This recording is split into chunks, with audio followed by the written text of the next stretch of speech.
Hello IGNOU students, आज हम बात करेंगे इग्नू के जिनका एडमिशन डीईसी कोर्स में हुआ है, यानी जिन स्टूडेंट ने डीईसी या आईसीसी या एनटीटी इग्नू से यदि आप कर रहे हो तो ये वीडियो आपके लिए ऐसे 40 कॉमन डाउट्स लेके आए हूँ जो आपको पता नहीं होता और आप वो पूछते रहते हो। तो इस वीडियो में आपका प्रॉपर डाउट क्लियर हो जाएगा। अगर आप इस चैनल पे नए हो तो नीचे दिए गए बटन को यहाँ से ज़रूर सब्सक्राइब कीजिए और बेल आइकन को ऑल पे रख लीजिए ताकि इससे रिलेटेड आपको हर नोटिफिकेशन मिलता रहेगा। तो चलिए वीडियो शुरू करते हैं। तो देखिए, सबसे पहले उन स्टूडेंट के लिए जिनको पता नहीं होता कि ये इग्नू में डीईसी कोर्स क्या है, तो इसके लिए मैं बता दूँ, ये एक डिप्लोमा है जो स्टूडेंट बोलते हैं कि नॉर्मली जैसे एनटीटी करनी है या ईसीसी का कोर्स करना है, तो इग्नू में यह है कोर्स डीईसी प्रोग्राम के नाम से चलता है। यानी ये सिर्फ डीईसी प्रोग्राम आप चॉइस करोगे तो आपका ये कोर्स हो जाएगा। इसमें आपका सेकंड क्वेश्चन रहता है कि सर ये कितने साल का होता है। ये आपको 1 ईयर्स यानी इसकी ये आपका 1 ईयर्स का डिप्लोमा रहने वाला है और अधिकतम आपको 3 ईयर्स में पूरा करना होता है। यानी आप जब एडमिशन लेते हो, यदि किसी कारणवश आप 6 मंथ जैसे आपका कुछ असाइनमेंट क्लियर नहीं हुआ, कुछ एग्जाम मिस हो गया या फिर ऐसे कुछ भी होता है, तो आपको मिनिमम 3 ईयर्स इसमें मिलता है कंप्लीट करने के लिए। आप उस पीरियड के अंदर अंदर इसे कंप्लीट कर सकते हो। थर्ड क्वेश्चन है इसमें आपका कि डीईसी में टोटल सब्जेक्ट कितने होते हैं, तो इसमें कुल सब्जेक्ट होते हैं 4, यानी कुल 4 सब्जेक्ट होते हैं। और इसकी फ़ीस कितनी होती है, फोर्थ नंबर जो आपका क्वेश्चन रहता है कि सर फीस कितनी है, तो लगभग इसमें 3,000 से लेके 4,000 के बीच में होती है।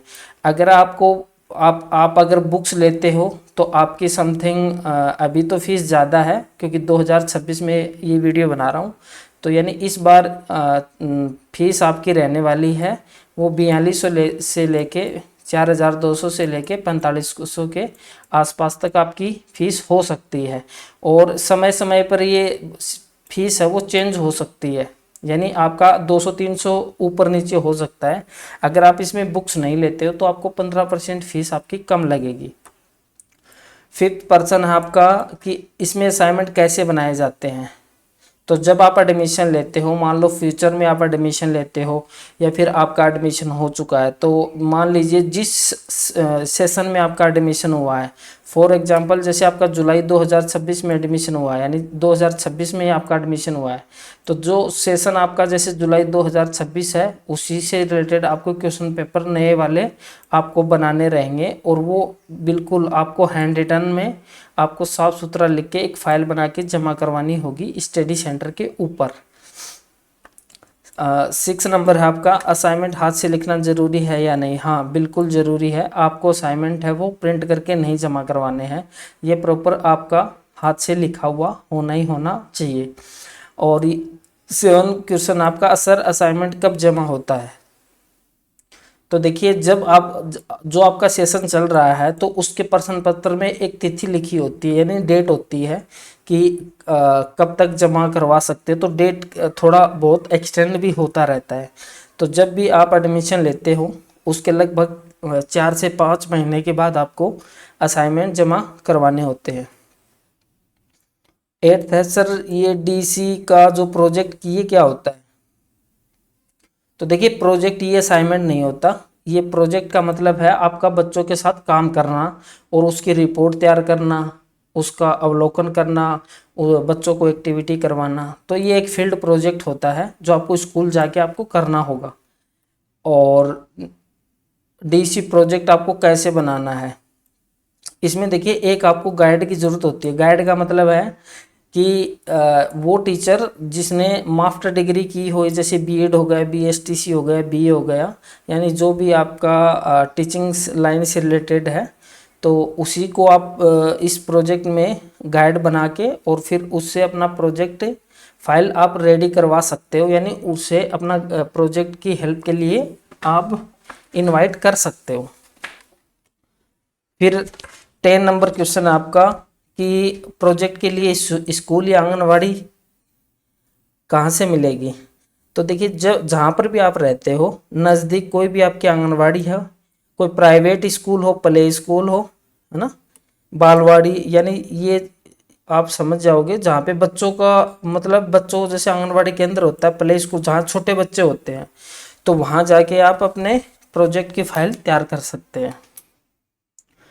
अब इसमें प्रोजेक्ट गाइड कौन कौन हो सकता है, इसमें एक तो आंगनवाड़ी वर्कर है, ठीक है, वो आपकी गाइड बन सकती है, टीचर बन सकता है, या फिर इसी से रिलेटेड आपके प्रोजेक्ट से रिलेटेड कोई भी टीचर रहेगा, वो आप उसे आप गाइड बना सकते हो।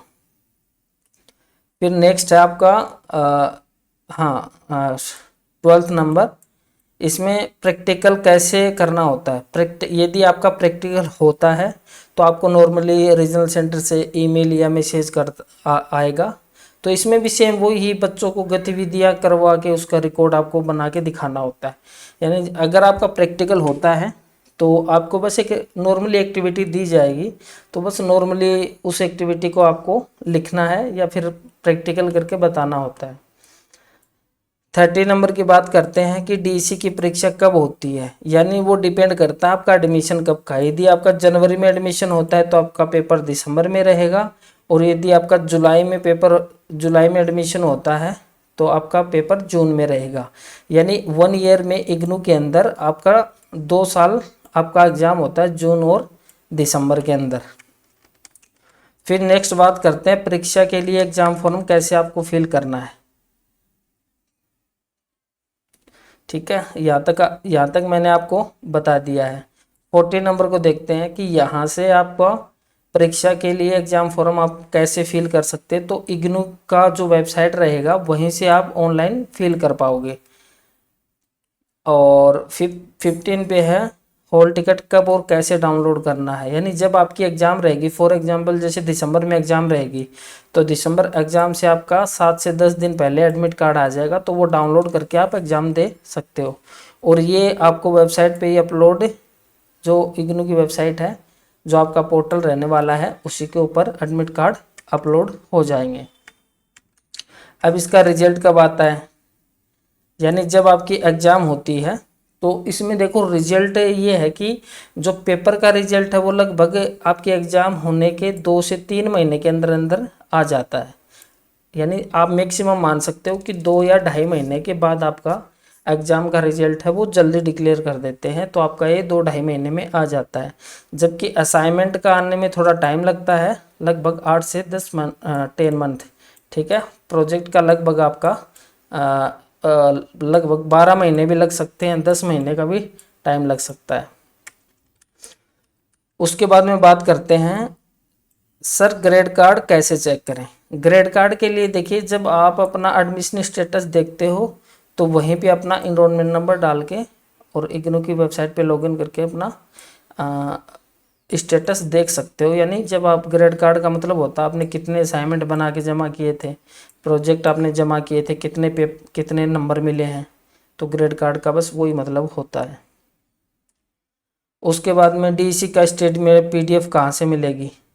यदि आपकी बुक्स नहीं आई हैं, सपोज कीजिए आपने बुक्स अप्लाई की थी, आपकी लेट हो गई, नहीं आ रही हैं, और यदि आपने बुक्स ली नहीं है, डिस्काउंट लिया हुआ है, तो इसकी जो बुक्स है वो आप ई ज्ञान कोश से, यानी इग्नू की एक वेबसाइट होती है ई ज्ञान कोश, तो वहाँ पर आपको पीडीएफ मिल जाएंगे। आपका मीडियम हिंदी हो चाहे इंग्लिश हो, तो वहाँ से आप पीडीएफ मटेरियल डाउनलोड करके, तो वो नॉर्मली प्रिंट आउट करके आप पढ़ सकते हो उसमें से।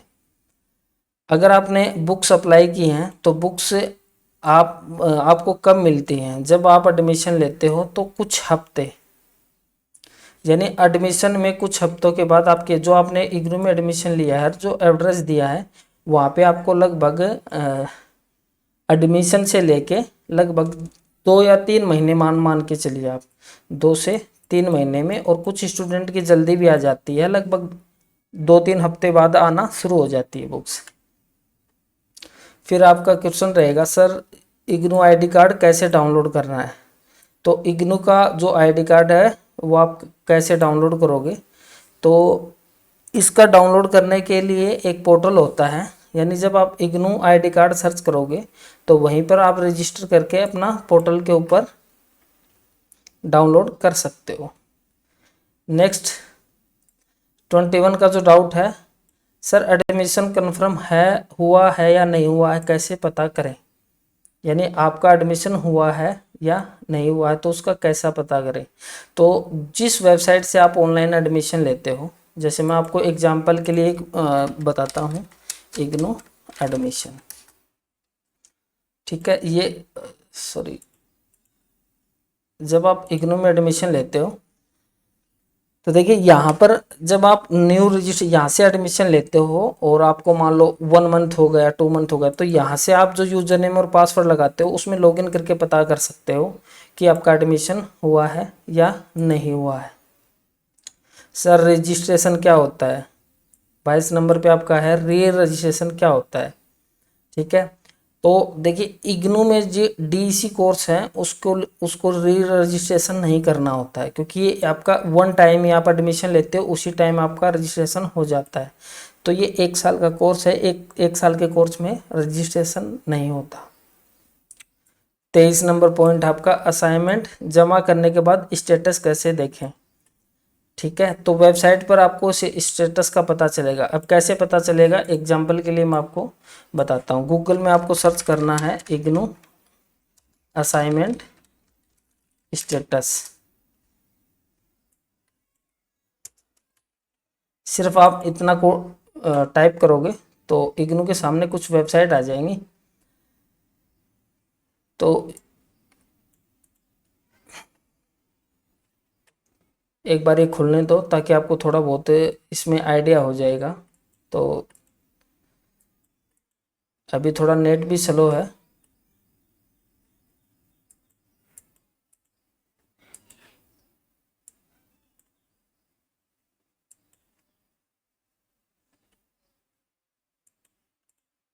ये देखिए ओपन हो गया।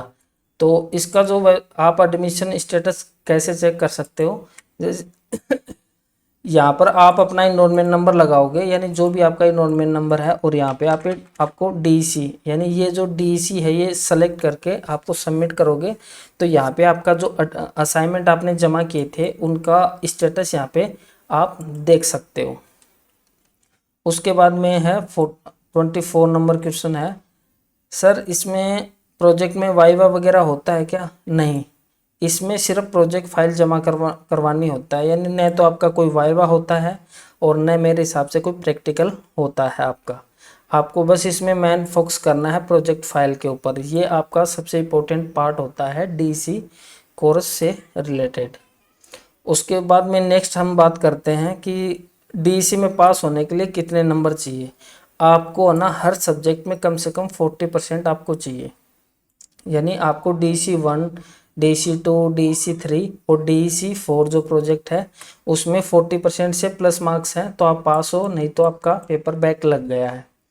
अब 26 नंबर की बात करते हैं, बैक लग जाए तो क्या करें। यदि मान लो आपने एग्ज़ाम दिया या फिर प्रोजेक्ट आपने सबमिट किया और उसमें बैक लग गई,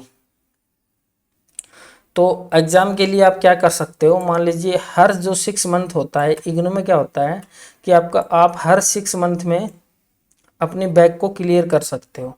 तो मान लीजिए आपने दिसंबर में पेपर दिया तो फिर आपका कोई एक सब्जेक्ट बैक रह गया, तो फिर 6 मंथ बाद यानी जो जून का मंथ आएगा तो उसमें आपका बैक पेपर का आप दोबारा एग्ज़ाम दे सकते हो। उसके लिए बस आपको एक सिंपल एग्जामिनेशन फॉर्म यानी जो बैक पेपर है बस वो डाल के फीस कटवा लेनी है और फिर आप उसका दोबारा पेपर हो जाएगा। डीसी के बाद कौन सा कोर्स करें, यदि आपने डीसी आपने कर ली है तो डीसी कंप्लीट होने के बाद आप ये कोर्स इग्नू में आप कर सकते हो। 28 नंबर है, सर डीसी करने के बाद नौकरी कहाँ मिलेगी। ये सबसे ज़्यादा स्टूडेंट पूछते हैं कि सर इसका बेनिफिट क्या है डीसी कोर्स करने का। तो इसमें देखो, जब आपकी गवर्नमेंट के थ्रू यदि कोई आंगनवाड़ी वैकेंसीज वगैरह रहती हैं तो उसमें आप अप्लाई कर सकते हो। जो प्ले स्कूल होता है उसमें वो आप खोल भी सकते हो और अप्लाई भी कर सकते हो। नर्सरी स्कूल है, प्राइमरी स्कूल है, एनजीओ में, यानी जहाँ पर भी बच्चों के लिए एक टीचर या गाइड की ज़रूरत होती है तो वहाँ पे आप इस डिप्लोमा से वैकेंसी वगैरह देख सकते हो। सबसे ज़्यादा ये जो क्वेश्चन है 29 वाला, ये सबसे ज़्यादा स्टूडेंट को रहता है कि सर डीईसी कोर्स है उसकी सरकारी नौकरी में डिग्री मान्य है या नहीं है, तो मैं उनके लिए बता दूं बिल्कुल है, 100% है। और हर जो भर्ती होती है अगर उसके अंदर आपका इसी बाल वाटिका की जब वैकेंसी निकलेंगी तो इसमें 100% ये डिग्री है वो भारत सरकार द्वारा मान्य होगी। 30 नंबर आपका क्वेश्चन है, इग्नू डीसी में अटेंडेंस जरूरी है या नहीं है। अगर आपको अगर काउंसलिंग क्लास के लिए बुलाया जाता है सेंटर के द्वारा, यदि आप नहीं भी जा पाते हो तो इसमें अटेंडेंस ज़रूरी बिल्कुल भी नहीं होता, यानी वहाँ जा भी सकते हो, नहीं जाते हो तो कोई प्रॉब्लम नहीं है। नेक्स्ट 31 की बात करते हैं, डीसी कोर्स में क्या क्लास लगती है या नहीं है। इसमें देखिए बहुत ही कम चांस है, आप 1% मान सकते हो। अगर कोई मीटिंग वगैरह होती है तो उसके लिए आपको इनवाइट किया जाता है।